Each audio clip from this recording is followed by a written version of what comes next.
Mateus capítulo 5, versículo 37 diz assim: seja, porém, o vosso falar sim, sim, não, não, porque o que passa disto é procedente do mal. E oremos. Amado Pai, obrigado pela tua palavra, obrigado pelo culto desta manhã, que o Senhor possa vir e abençoar-me com poder, que possamos ouvir com entendimento, nos leve a toda a verdade. Nós pedimos isso em nome de Jesus.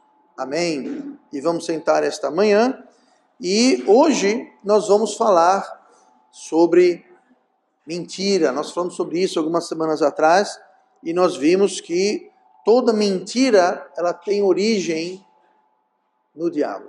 Toda mentira, todo engano, toda mentira, não interessa quem diz, quem conta, de onde vem, não interessa do que se trata, qual o tópico, qual o tema, não interessa. Toda mentira nasce no diabo. Toda mentira vem do diabo. Mentirinha pequena, mentirinha grande, todo engano, toda mentira vem do diabo. Lá em João 8:4, João capítulo 8, versículo 44, Jesus falou assim: vós tende por pai ao diabo, e quereis satisfazer os desejos do vosso pai. Ele foi homicida desde o princípio, e não se firmou na verdade, porque não há verdade nele.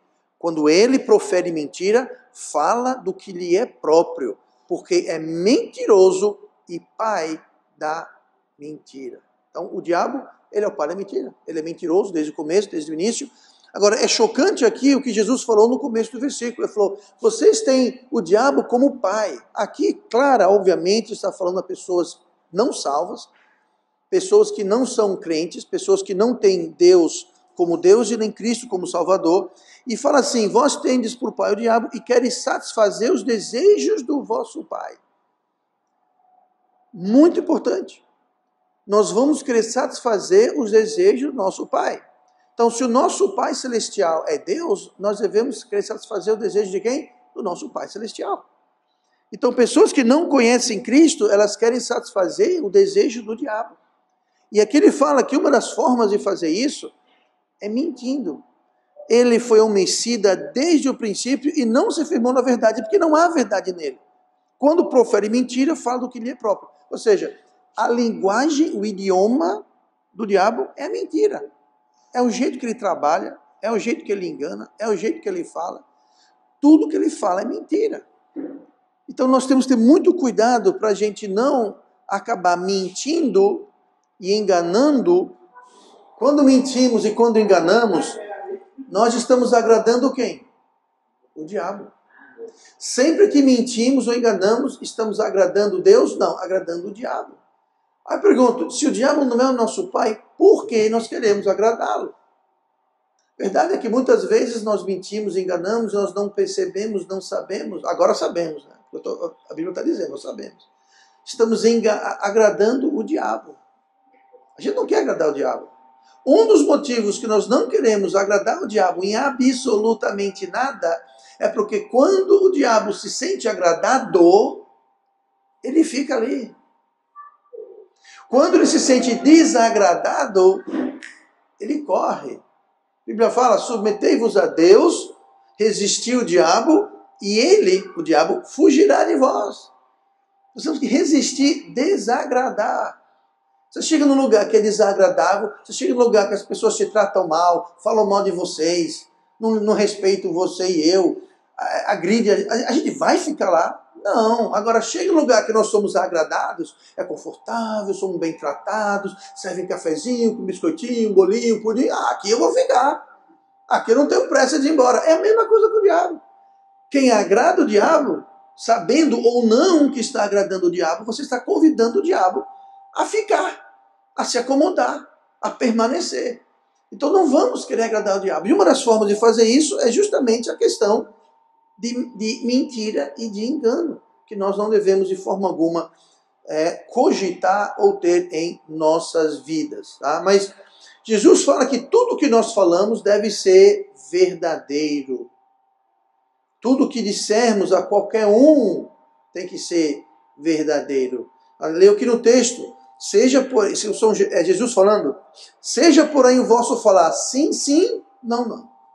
Então, se é sim, é sim. Se é não, é não. Não tem essa de... Não. Foi, fui. Não foi, não foi. Eu fui, mas cheguei porque... Calma aí. É sim ou é não? Que seu sim seja sim, que seu não seja não. Agora, olha o que ele falou. O que passa disso, ou seja, o que não é sim, sim, não, não, procede do mal. Sabe que mal é esse? Do diabo. Procede do mal. Vem do mal. Como nós vimos, toda mentira vem de quem? Do diabo. Procede dele, sai dele, parte dele. Então não vamos crer ter nada disso. Mas nós podemos mentir e podemos enganar várias pessoas. E hoje eu quero falar sobre a quem mentimos. A quem nós podemos mentir? A quem nós podemos enganar? Primeira coisa, nós podemos mentir a Deus. Lá em 1 João 1, e versículo 9, fala assim: se confessarmos os nossos pecados, Ele, falando sobre Deus, Ele é fiel e justo para nos perdoar os pecados e nos purificar de toda a injustiça. Aí versículo 10. Se dissermos que não temos pecado, fazemo-lo mentiroso e a sua palavra não está em nós. Então, quando a gente fala que não tem pecado, nós estamos chamando Deus de quê? De mentiroso. Por quê? Porque Deus fala, porque todos pecaram e destituídos estão da glória de Deus. Ah, não, Deus, eu não pequei, eu não peco. Aí Deus fala, tu está me chamando de mentiroso, é? Que eu estou dizendo que todos pecam. Todos. Eu, você, todo mundo peca. Então nós fazemos Deus de mentiroso. Por quê? Nós chamamos Ele de mentiroso. Por quê? Porque nós mentimos, porque dissemos que não temos pecado. Essa é uma forma da gente mentir. Agora, quando eu falo mentir para Deus, na realidade ninguém mente para Deus. Por quê? Porque Deus sabe de tudo. Deus sabe de todas as coisas. Deus está sabendo de tudo. Antes mesmo que você fazer, Deus já está sabendo. Então a gente tentar mentir para Deus, é um exercício em estupidez. Como vamos mentir para Deus? Não existe mentir para Deus. Mas tem gente que insiste em mentir para Deus, em grande parte negando a sua palavra, não aceitando a sua palavra. Deus fala uma coisa, eles dizem outra. Deus fala A, eles dizem B. Se dissemos que não temos pecado, que Deus fala que nós temos, fazemos ele de mentiroso. Então nós temos que ter muito cuidado. Tentar mentir para Deus é algo que, além de estúpido, porque não faz sentido, alguém acha que mente para Deus, não conhece Deus. Não sabe quem é Deus, os atributos de Deus. Então, o resultado de não confessar os pecados, né, se confessarmos o pecado, Deus é fiel para nos perdoar e nos purificar. Se a gente insiste em não confessar o pecado, porque afinal de contas eu não tenho pecado, os meus pecados são pequenininhos, não tem nada a ver, não confesse. Mas eles não serão perdoados e nós não seremos purificados. Por quê? Estamos chamando Deus de mentiroso. Então, nós temos que ter muito cuidado com isso. A verdade, ela revela o pecado. A verdade nos traz o conhecimento do pecado. Deus nos deu a sua palavra para apontar o pecado. E Deus nos deu uma outra coisa, embutida em nosso coração, chamado consciência. A nossa consciência, ela aponta o pecado. A nossa consciência é que nos diferencia, entre outras coisas, dos animais. O animal não tem consciência. Um cachorro, quando morde, ele não morde porque é um cachorro mau. Ou ele está assustado, ameaçado, está com fome. Qualquer animal. Um leão, quando mata uma zebra lá na África, ele não mata porque eu estou com raiva daquela zebra. Quando eu pegar aquela zebra. Não, ele vai pegar a zebra porque ele está com fome. Depois que come a zebra, ele não tem nada contra a zebra. Nada contra. Porque não tem maldade. O animal, ele não tem consciência, não tem noção de certo ou errado. O ser humano tem. Você não precisa ensinar ninguém o que é certo ou errado. Nós sabemos. O problema, a Bíblia fala, é que a nossa consciência pode ficar cauterizada. Ela fica dormente. Ela fica insensível. Como, pastor?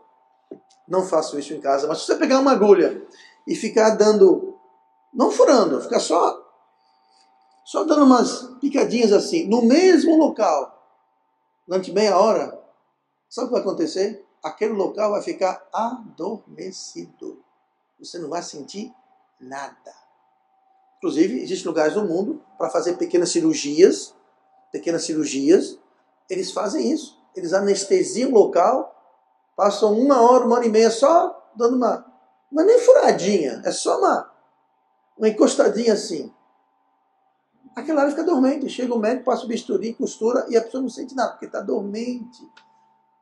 Quando a gente fica acoitando e aceitando e encobrindo o pecado em nossa vida, é o mesmo efeito. Aquilo chega um ponto que nós ficamos dormentes, insensíveis, cauterizados, que a gente nem percebe mais que aquilo é pecado.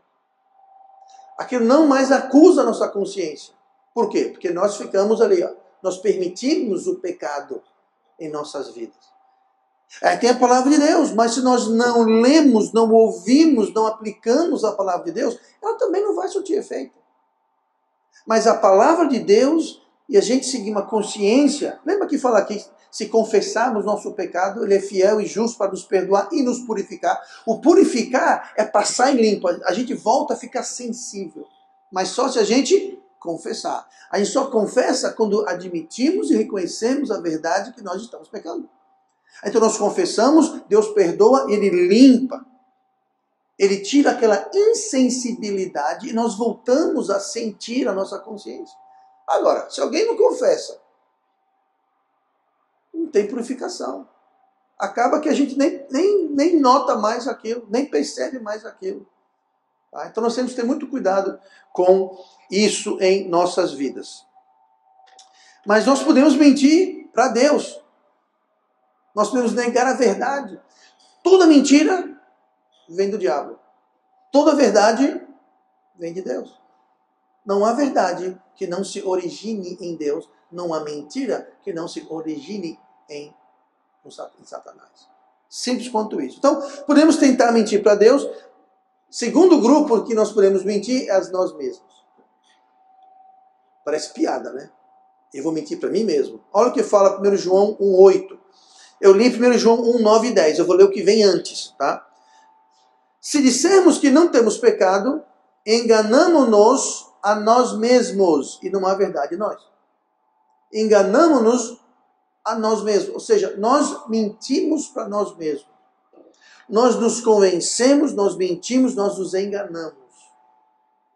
Às vezes, como pastor, se lida com pessoas, e às vezes a pessoa está até aqui enrolada em toda espécie de problema. Todo tipo de problema que você imaginar, a pessoa está enrolada. E ela parece não perceber o porquê. Está todo mundo vendo o porquê. Eu, como pastor, estou vendo o porquê. Mas a pessoa, ó, passa batido aqui, ó, passou aqui, ela nem percebeu. Por quê? Ela está se enganando. Ela está mentindo para si mesma. Então temos que ter cuidado. Quando se celebra a ceia do Senhor, é preciso fazer um autoexame, como diz em 1 Coríntios 11, 28. Examine-se, pois, o homem a si mesmo, e assim coma deste pão e beba deste cálice.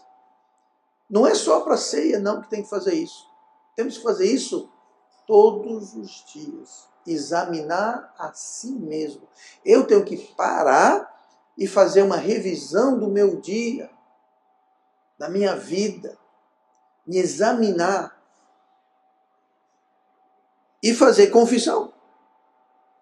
A Deus, não a mim, não, a Deus, só Deus.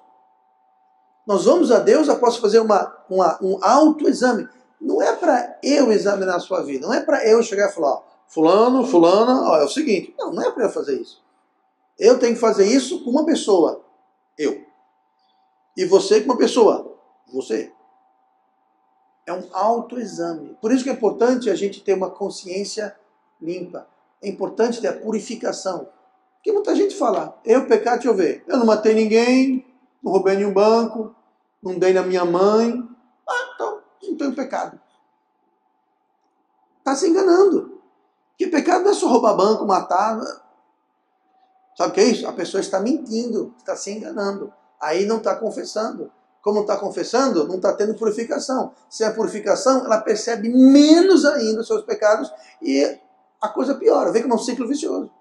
Você fica preso dentro daquela situação. Então, se nós não fizermos uma autoanálise honesta, nós vamos nos encrencar. Nós vamos começar, ao invés de confessar, justificar.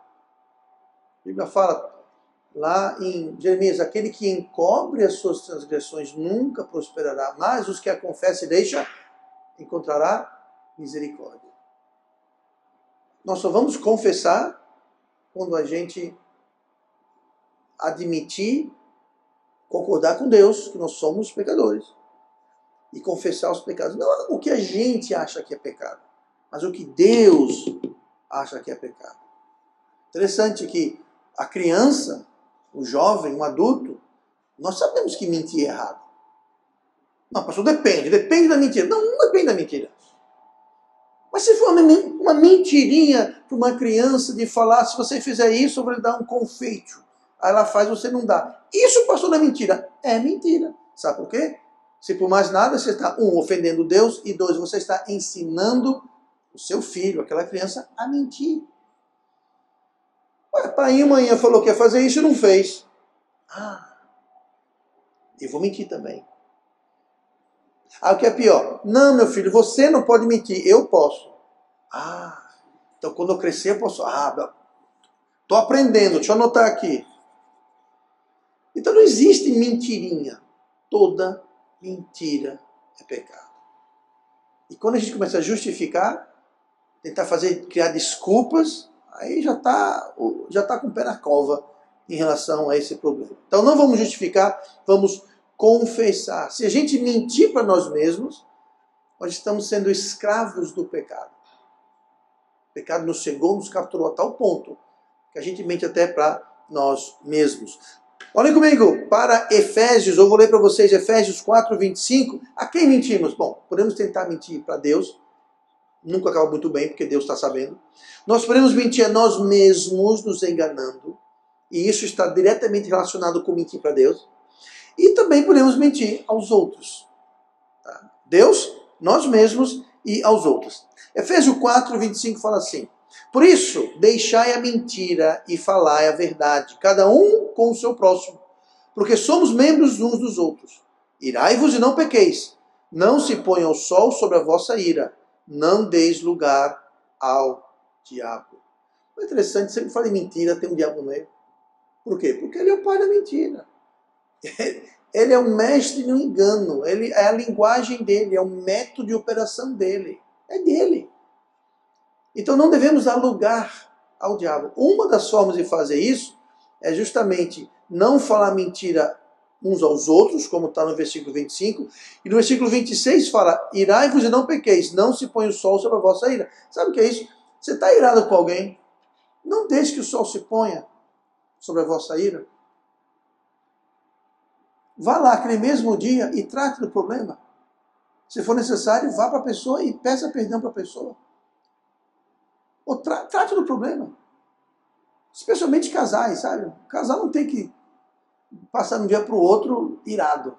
Acorda no outro dia, já acorda com a cara de uma mexa seca, né? Tudo engilhado, pronto. E aí pronto, aí começa. Então, olha o que fala aqui, ó. Irai-vos e não pequeis. Tem uma forma da gente ficar irado e não pecar. Note que a irar não é pecado. Jesus não ficou irado quando ele chegou no templo e lá tinham feito aquilo um covil de ladrões. O que foi que ele fez? Ele sai dando chibatada em todo mundo, virando mesa, chutando, soltando os animais. Ele estava o quê? Você acha que ele estava... Não, ele estava irado. Justamente irado, porque fizeram na casa do meu pai um covil de ladrões. Isso aqui, disse ele, é para ser conhecido como a casa de orações entre as nações, e vocês fizeram aqui um antro de ladrões. Ele estava irado. Irai-vos e não pequeis. Como? Não deixe que o sol se ponha sobre a vossa ira. Ou seja, que a sua ira não passe de um dia para o outro. Trate do problema. Jesus tratou, ele chegou lá e botou todo mundo no seu lugar. Tá? Eu não estou dizendo que você deve chegar lá e dar uns bofetes em quem está... Não, não é isso que eu estou falando. Tá? Jesus é Jesus, ele é Deus, ele faz o que ele quiser, ele está fazendo tudo com justiça e com razão. Mas eu digo assim, trate do problema. Não guarde. Perceba. Talvez você está irado com uma situação que você mesmo criou. Eu não sei qual a situação, talvez não tenha uma situação, mas analise e trate. Se não fizer isso, note como fala, não deixe lugar ao diabo. Quando a gente mente, quando a gente não confessa, nós estamos dando lugar ao diabo. O que quer dizer isso, pastor, dar lugar ao diabo? É você abrir a porta da sua casa e falar, pode entrar, esse cantinho é seu. O diabo tem uma coisa, você dá o dedo, ele quer a mão. Você dá a mão, ele quer o braço. Dá o braço, ele quer o ombro. Dá o ombro, ele quer tudo. Não deixe lugar para ele. Mas pastor, é só um cantinho. Ele não vai ficar no cantinho dele. Assim é o diabo, assim é o pecado. O diabo e o pecado sempre vão querer se alastrar, controlar, tomar conta, escravizar. Ele não vai ficar contente. Ah, tá bom, vou ficar quietinho. Não vai nada, ele vai querer tomar tudo. O pecado é a mesma coisa. Jesus falou, um pouco de fermento leva do quê? Toda a massa. O pecado não vai só afetar. Eu digo mais, você tem pecado em uma área, aquele pecado vai aos poucos se alastrar às demais áreas. Até que você se torna prisioneiro do pecado. Alguém que tem problema, por exemplo, claro, ninguém aqui tem esse problema, mas alguém tem problema com bebida alcoólica. Não, a fulana é uma excelente pessoa, só que ela bebe. Só que logo você vai ver que não é só na bebida que tem problema. Por quê? Porque aquilo vai se alastrar. Aquilo vai aumentar, vai tomar conta. Aí fica briguento, impaciente, aí não quer trabalhar, que não quer estudar, aí não consegue estar bem com ninguém. Aí... Por quê? Sabe por quê? Porque o pecado se alastra. Mas não é só bebida, não. Qualquer coisa. Alguém tem problema com a língua. Gosta de fofocar, falar mal dos outros. Sabe o que acontece? É uma excelente pessoa. Agora tem uma língua. Fora isso nada. Com o passar do tempo, aquilo vai se alastrando. Aquilo vai aumentando. Por quê? Não dê lugar ao diabo. Ah, pastor, mas é só uma fofoquinha. Eu não queria o mal. Eu só falei aquilo para ajudar a pessoa. Sabe como é que é a fofoca de crente? Irmãos, vamos orar pela irmã fulana, porque ela e marido estão numa confusão. Se pregaram ontem, foi prato voando, cadeira voando, até a polícia. Vamos orar pela irmã. Sabe o que é isso? É fofoca disfarçada de pedido de oração. De qualquer área. Você dá uma perninha, você dá um lugar, você dá espaço para o diabo. Você está convidando ele para entrar e se fazer em casa. Jesus falou, resistir o diabo. Aliás, não foi Jesus, foi Paulo que escreveu, mas veio de Deus, Jesus, mesma coisa. Resistir ao diabo e ele fugirá de vós. Mas se dá lugar para ele, ele não vai fugir de vós. Como eu falei no começo, se você agrada o diabo, ele não vai fugir, ele vai ficar e vai se alastrar em nossas vidas. Então não vamos mentir. Mentira é pecado, não interessa qual o assunto, o tema. E quando a gente mente, a gente cria como se fosse uma outra realidade. Já percebeu que a pessoa que mente acaba se entregando? Sabe por quê? Porque a verdade é uma só. Mentira, bom, você conta mentira aqui ou mentira ali, daqui a pouco você não sabe mais. Calma aí, eu falei o quê? Estava onde ontem? Eu fui para a escola. Estava onde? Eu fui para o mercado. Eu fui para casa fulana. Eita, eu não sei mais. Onde é que eu estava mesmo? Aí aquela mesma pessoa te encontra e fala, ontem tu estava onde mesmo? Calma aí, eu falei que estava em 3 lugares diferentes. Qual foi que eu falei para ela? Eu não lembro mais. Quando a gente mente, a gente cria uma realidade alternativa. Por isso que uma das táticas policiais, né, é ficar perguntando, interrogando a pessoa e faz a mesma pergunta várias vezes em horas diferentes, pergunta e volta. Por quê? Porque a pessoa que mente, ela não vai lembrar o que disse. Aí ela acaba se entregando. Mas peraí, você falou que chegou às 10, agora chegou às 3, como é que é isso? Eu falei, então não, então é às 3 mesmo. Mas quando você fala a verdade, você nunca vai se enrolar, porque a verdade só tem uma. E se você fica falar a verdade, sempre vai ter uma. Agora, quando a gente começa a mentir, a gente acaba se enrolando. Sabe o que é isso? É dar espaço ao diabo. Então, vamos entender que nós ficamos amarrados e presos nessas situações que nós criamos por causa da mentira. E a mentira, às vezes, nos impede de realmente tratar do problema. Mentir ou ocultar toda a verdade é a mesma coisa. Meia verdade é meia mentira também. Meia verdade é meia mentira. Ou seja, é mentira do mesmo jeito. Conta como mentira do mesmo jeito. Tá?